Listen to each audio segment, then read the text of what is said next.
What is up, everybody? It is JT Sports. I am back to you guys with another episode of the JT Sports Podcast, and I'm here with my preview and prediction for NFL Conference Championship game weekend. We have the Bengals taking on the Kansas City Chiefs in the AFC Conference Championship game, and we have the 49ers matching up against the Los Angeles Rams in the NFC Conference Championship game. Now, if this is your first time listening to the JT Sports Podcast, welcome. I appreciate you for tuning in. Make sure that you follow me on all of my social media platforms. You can follow me on Twitter at JT Sports __, and you can follow me on Twitter at JT Sports _. Lastly, make sure that you are subscribed to my YouTube channel if you haven't already, which is JT Sports.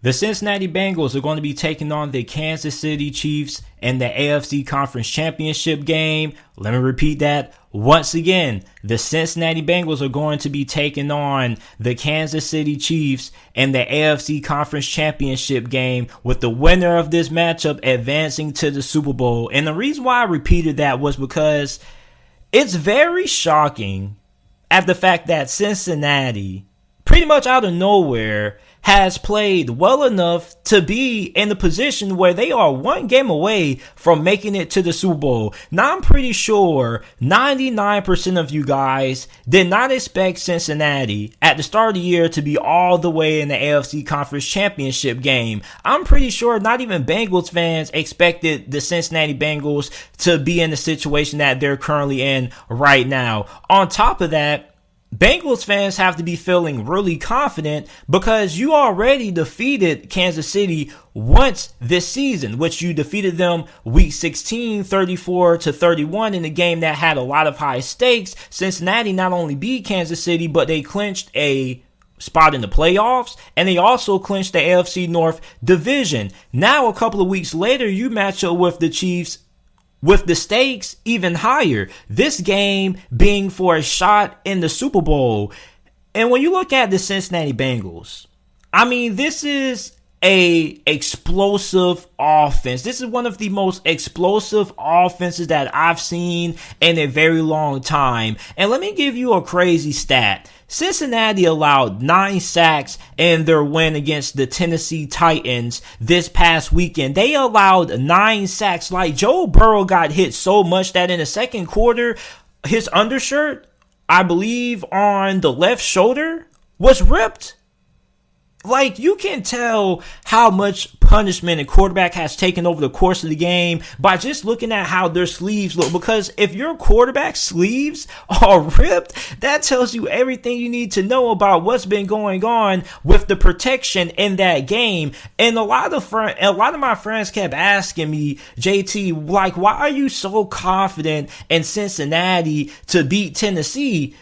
Because they don't have a good offensive line, and Tennessee has one of the better pass rushers in the NFL. So if the offensive line for Cincinnati isn't good, how do you still expect them to have success offensively? And I said, because even though they give up a lot of sacks and they lose a lot of yardage, they end up making it all back and then some. Like, I don't know how they do it. It's like there was a situation in this game when it was 2nd and long, after Joe Burrow got sacked on first down, and what does Cincinnati do? Or he hits his tight end. He picks up like 16 yards and is third and manageable again. Like, it's ridiculous how successful Cincinnati is at getting big chunk plays. And I was watching the game with my homeboys, and I was telling them right from the opening kickoff, I said, listen, Cincinnati is going to win this game because Tennessee's defense is not really all that great when it comes to limiting big plays in the passing game. And that's something that Cincinnati has taken advantage of all season long. And it's something that they took advantage of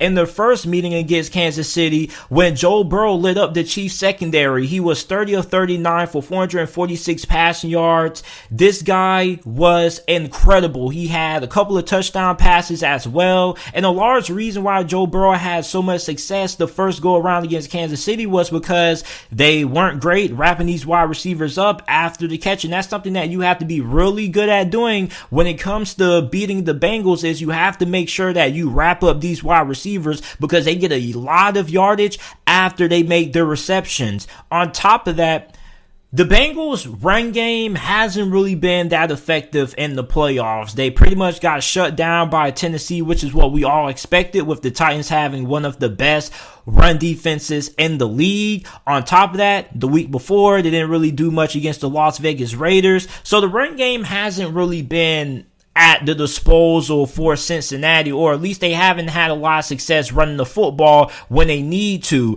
And that's something that Cincinnati hasn't really had biting them in the butt pretty much. Like, this is still a team that's going to run this game, throwing the football with Joe Burrow to those talented wide receivers. And I know there's going to be some people out there that are going to say, well, JT, Cincinnati isn't going to beat Kansas City if they can't stay balanced. Like, that's not true. When you look at the secondary of Kansas City, like, it's not really good. It's really shaky. Like, yeah, they have a couple of solid pieces there. We don't know what's going on with Tyrann Mathieu. We don't know if he's going to play in this game or not. But their secondary has been heavily inconsistent, which is why Cincinnati doesn't really need to be put in a situation where they have to have success running the football to win, because they've been having success in the playoffs with only throwing the football, because the run game hasn't really been there that much. Now, if you are a Chiefs fan, okay, your mindset going into this matchup is, JT, we're not going to lose to Cincinnati twice because we have too good of a coaching staff to do so, which is true. But at the same time, you have to realize that, you still do have a mismatch when it comes to your secondary versus the wide receivers of Cincinnati. So what is a key to slowing down this Cincinnati offense? Well, there's nothing really crazy that you have to do schematically, because really it just all comes down to fundamentals. Making sure that your players on defense wrap up and that they can tackle these wide receivers, because that's where these wide receivers make a killing at, is making you miss after the catch and then going from there. You got Tyler Boyd, one of the most underrated wide receivers in the league. You got Jamar Chase. You have T. Higgins. Like, there are so many dynamic wide receivers on this team. Now, if you're Kansas City, you're not really going to be able to slow them down. The only thing that you can do is to make sure that you're able to wrap up and don't allow them to get any yardage after the reception. On top of that, you know that you're going to put Cincinnati into some third and long situations, because the Bengals aren't really good on the first down, and they're not really good on second down unless it's a second and long situation. Like on first down, I can't recall how many negative first down plays the Cincinnati Bengals had last week against Tennessee. It looks like they only cared about second down and third down. And you have to wonder if eventually Cincinnati's going to end up facing a defense that's going to be really good at not allowing those wide receivers to create after the catch. You have to wonder if Kansas City is going to play a little bit more aggressive in this game, because when you look at their defensive coordinator is pretty well respected amongst the league. So you have to wonder, what adjustments can he make to help out his corners? Because the pass rush is going to be there. Kansas City is pretty good when it comes to getting solid pressure on the quarterback. But at the same time, there's going to come times when the pressure may not hit home. And that's when Joe Burrow is going to connect on those long throws down the field. On top of that, you're not really all that confident in your defense's ability to get stops after what happened last week or this past weekend against the Buffalo Bills, because Josh Allen and company lit up that Chiefs defense. Like, if the Bills probably would have gotten the ball to start overtime, they probably would have been in this game and not Kansas City. So it was very fortunate that Kansas City was able to win the coin toss and get the possession to start overtime, and they just went ahead and drove down the field and won that game. Because if their defense was on the field to start overtime, then this probably could have been a different scenario, different preview and prediction, that we're talking about a different game. So Chiefs fans probably know that their defense probably isn't going to slow down Cincinnati's offense, but you are going to be in situations where you are going to have the ability to put Cincinnati in some spots that you may not think they should be able able to convert. And you have to be able to get them off the field in those situations. Like, it's no reason why Cincinnati should be converting 3rd and longs on teams just because people don't know how to use proper tackling fundamentals. Like, you have to be fundamentally sound when you're playing Cincinnati, because they are a team that's going to make you pay for penalties and they're going to make you pay for turnovers.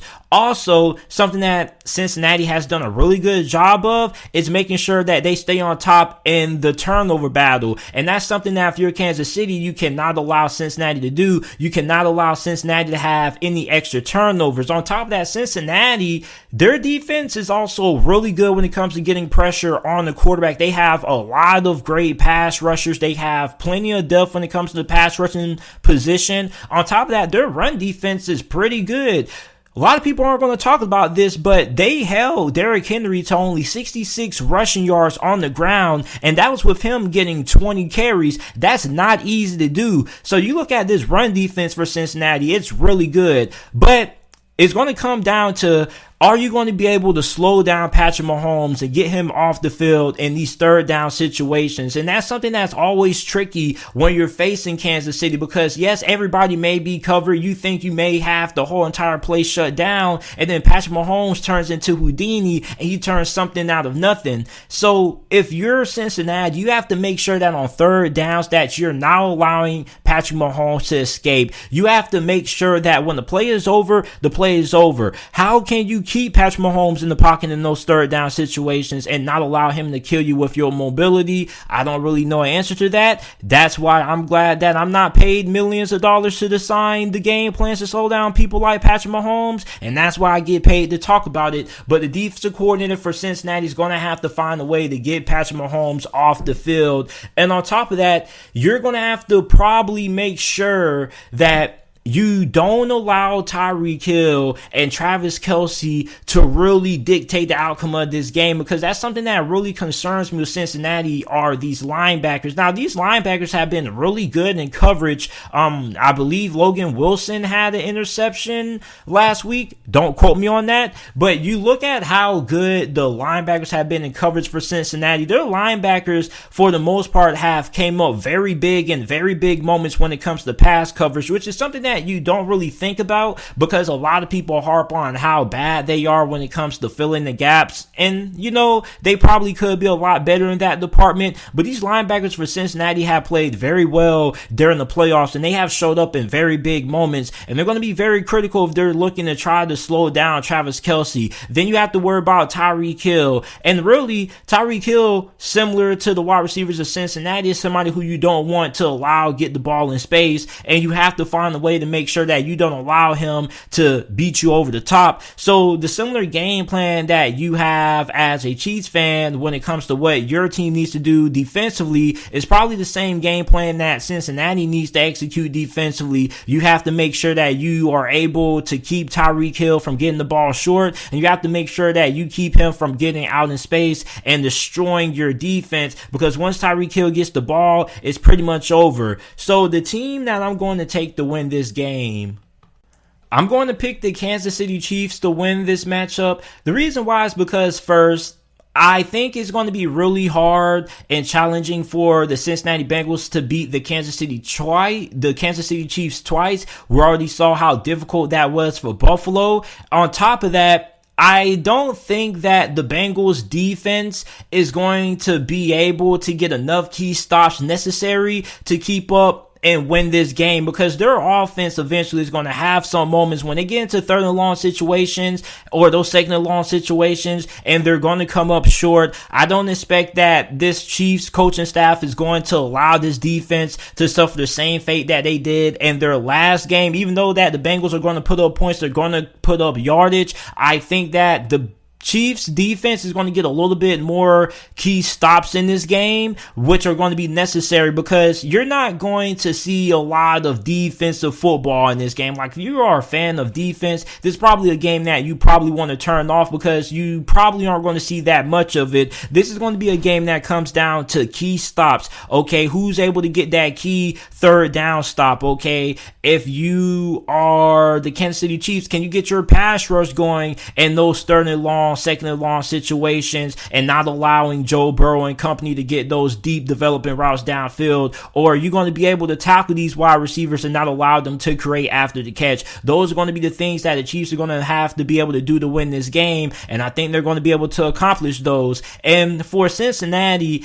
I feel like they're going to need a little bit more things to go right in this game versus Kansas City, because for Cincy, you also have to be able to win the turnover margin, which is something that they've done a very good job of doing over the last couple of weeks. But Kansas City, Patrick Mahomes, his decision making has been really on point over the last couple of months or so. So it's going to be really hard to get those key takeaways. And also, Kansas City isn't a team that needs to beat you by just running the football, maintaining being balanced, because Tennessee is a team that's all about ball control. That's not really Kansas City's style, so they don't need to have success running the football. They can easily have success throwing the football against you, and their offensive line has been pretty good, so I think they could have a good night when it comes to slowing down that Cincinnati Bengals pass rush. That's why I'm taking the Kansas City Chiefs to win this game and advance to the Super Bowl.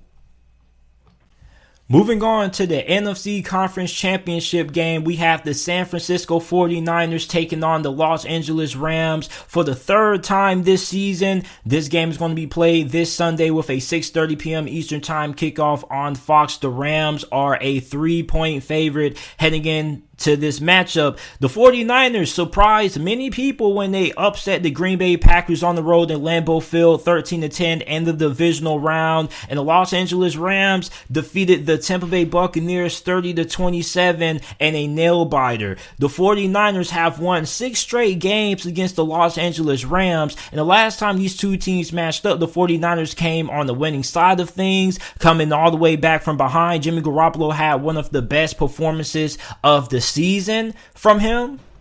And when you look at Jimmy Garoppolo going into this game, if you are a Rams fan, you have to ask yourself the question, okay, can we put the 49ers into a situation where they have to rely on Jimmy Garoppolo to win the game for them?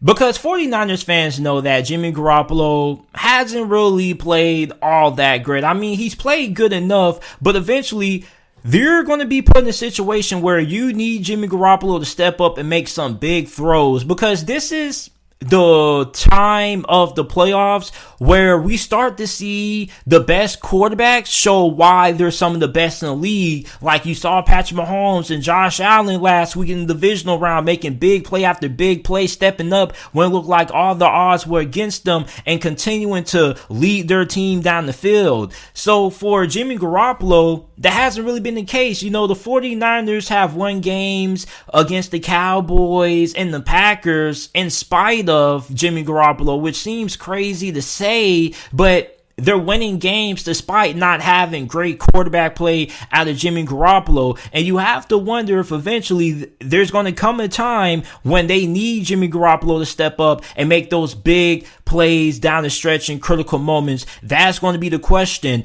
And for the Rams, you know, like, you're playing really good football, and the Rams were my preseason pick to win the Super Bowl. That was before they got Odell Beckham and Von Miller, and I still stuck with my Rams preseason Super Bowl pick, because when this team is playing great football and they're not turning the football over and they are not killing themselves, this is probably the best team in the NFL. We saw this last week when they were up 27-3 at one point against the Tampa Bay Buccaneers. Well, when things started to go left and Tampa Bay started to crawl into the game, that was because the Rams were beating themselves. You had the snap with Matthew Stafford that he wasn't prepared for, which the Buccaneers end up recovering. You had the Cam Akers fumble. So the Rams really find themselves in trouble when they end up beating themselves. But when the Rams play a clean football game and they don't have too many penalties and they don't have too many turnovers, this team is really hard to stop. However, this 49ers defense has been playing out of this world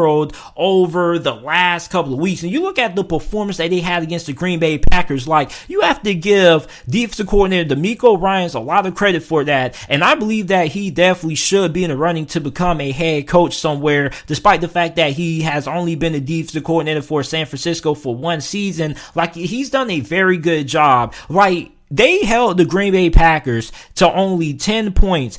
I don't really think that nobody has held Green Bay to less than 20 points really all season. Maybe only like 2 or 3 games. So you look at how good Aaron Rodgers and that Packers offense has been all year. The fact that the 49ers only held them to 10 points is something that needs to get a lot of praise. They also got a lot of pressure on Aaron Rodgers. He was sacked 5 times in that game. And as we know, with the 49ers, their cornerback group has been regarded as not really being all that good. And 49ers fans know that. But when you have a good defensive line that's able to get consistent pressure on the quarterback, that helps out your secondary a lot. Now, the last time the 49ers won this game, they did it all the way in overtime, coming from behind to finish off the LA Rams despite being down early. And Jimmy Garoppolo had a pretty nice game. Meanwhile, you look at Matthew Stafford, not so much. He had 2 interceptions. He wasn't really making all that great decisions. He also got sacked 5 times. So in this game,